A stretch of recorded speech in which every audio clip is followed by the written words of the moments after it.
Hello everyone, have you wondered what the atomic structure looks like in materials that you use in daily lives? So for example, in this water kettle, right? So this is made from stainless steel. So what does the atomic structure looks like in stainless steel? So this is actually a virtual reality tool by Google 3D that you can actually visualize the atomic bonding between metals. So this is metallic bonds in virtual reality, right? So you'll see that in metals, all the atoms are very closely packed. There's very minimal gaps in between. So this is a very dense packing. And all these atoms of metals, for example, in the case of steel, would be iron metal, right? So are positively charged, and they are surrounded by these constantly moving blue electrons. So this you can think about as an electron cloud or electron glue that's gluing all the positively charged metal atoms together. And because of the freely moving nature of the electrons, that's why most metals are very good conductors to electricity. And you could also view different planes of metals. So for example, this would be, this looks like a face-centered cubic structure. This would be the 100 planes. And you rotate here, you can see the 111 planes. And because of the close packing of atoms, dislocations can move very easily in all directions. That's why metallic materials are pretty ductile, right? So for example, the kettles, right? So you can imagine if you drop it on floor, it's going to probably be dented, but it's not going to fracture.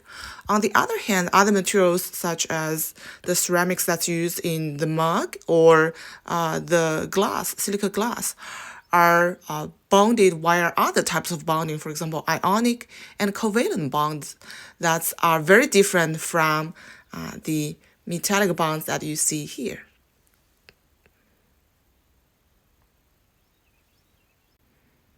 So for example, here is an example of covalent bond between carbon and hydrogen, right, where you can see the atom in the black atom in the middle is the carbon atom, and the small atoms here are the hydrogens.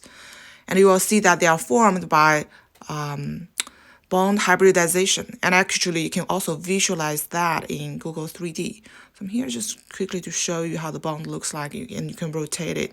And of course, imagine that these are the covalent bonds that you will see in your ceramic mugs or in the silicon glass, right? So if you're looking at the structure of the silicon glass, then you would have the silicon atom in the middle, and then these will be oxygen.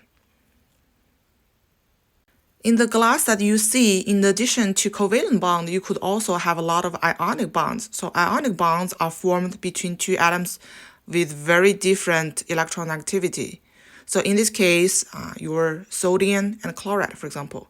And in this case, this one will give off electrons to this one. So it becomes a positive charge. We call it cation. And this one is negative charge, and it's called anion, right? So for example, in your glass, you could have some dopant of sodium and calcium in your silicon oxygen matrix.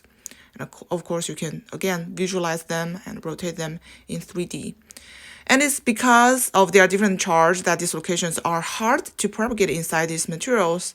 That's why materials that's ionically or covalent bonded are much more brittle than those metallic bonded. I hope you enjoy this visual presentation, and feel free to explore more tools in Google 3D.